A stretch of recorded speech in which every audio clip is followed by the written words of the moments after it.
বাণিজ্য নিয়ে চলমান অস্থিরতা ও অনিশ্চয়তা কাটিয়ে অবশেষে এক যুগান্তকারী চুক্তিতে উপনীত হয়েছে মার্কিন যুক্তরাষ্ট্র এবং ইউরোপীয় ইউনিয়ন। এখন থেকে ইউরোপীয় ইউনিয়নের বেশিরভাগ পণ্য 15% শুল্ক দিয়ে যুক্তরাষ্ট্রে প্রবেশ করতে পারবে।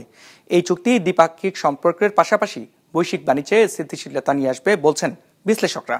ওয়ালটন এখন দেশের সীমানা পেরিয়ে পৌঁছে গিয়েছে 50টিরও বেশি দেশে।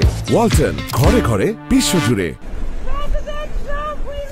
স্কটল্যান্ডের টার্নবেরি গল্ফ রিসোর্ট 1 ঘন্টারও বেশি সময় ধরে চলা রুদ্ধশ্বাস বৈঠকের পরে আসে ঐতিহাসিক চুক্তির ঘোষণা। মার্কিন প্রেসিডেন্ট ডোনাল্ড ট্রাম্প এবং ইউরোপীয় কমিশনের প্রেসিডেন্ট উর্সুলা ভনের মধ্যে সমঝোতা হয়েছে। যুক্তরাষ্ট্র ইউরোপীয় ইউনিয়নের বেশিরভাগ আমদানি পণ্যের উপর 30% পরিবর্তে 15% শুল্ক আরোপ করবে। এর বিনিময়ে ইউরোপীয় ইউনিয়ন আগামী বছরগুলোতে মার্কিন যুক্তরাষ্ট্রে প্রায় $600 বিলিয়ন অতিরিক্ত বিনিয়োগ করবে। সাথে $750 বিলিয়ন মূল্যের জ্বালানি, বিশেষ করে তরল প্রাকৃতিক গ্যাস এলএনজি কিনবে এবং $100 বিলিয়ন সামরিক সরঞ্জাম কিনবে এমনও চুক্তিতে উল্লেখ রয়েছে।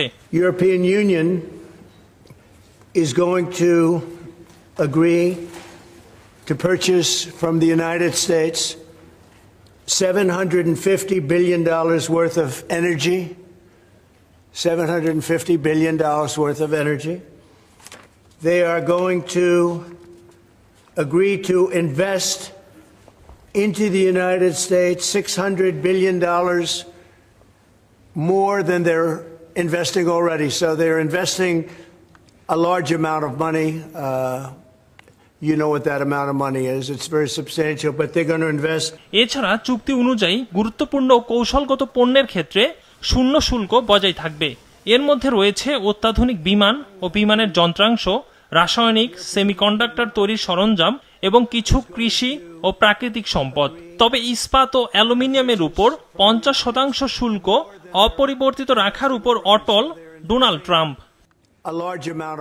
এই চুক্তিকে বিশ্ব অর্থনীতির জন্য একটি বড় স্বস্তির খবর হিসেবে দেখছেন বিশ্লেষকরা। যুক্তরাষ্ট্র এবং ইউরোপীয় ইউনিয়ন সম্মিলিতভাবে বিশ্ব বাণিজ্যের প্রায় 1/3 নিয়ন্ত্রণ করে।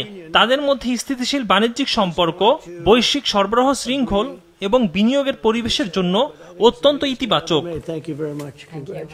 যদিও 15% শুল্ক নিয়ে ইউরোপের কিছু শিল্প গোষ্ঠী এখনো পুরোপুরি সন্তুষ্ট নয়, তবে একটি পূর্ণাঙ্গ বাণিজ্যিক সংঘাত এড়ানো সম্ভব হওয়ায় সকলেই স্বস্তির নিঃশ্বাস ফেলছে। একরামুল ইসলাম খান, বিজনেস রিপোর্ট, মাছরাঙ্গা টেলিভিশন।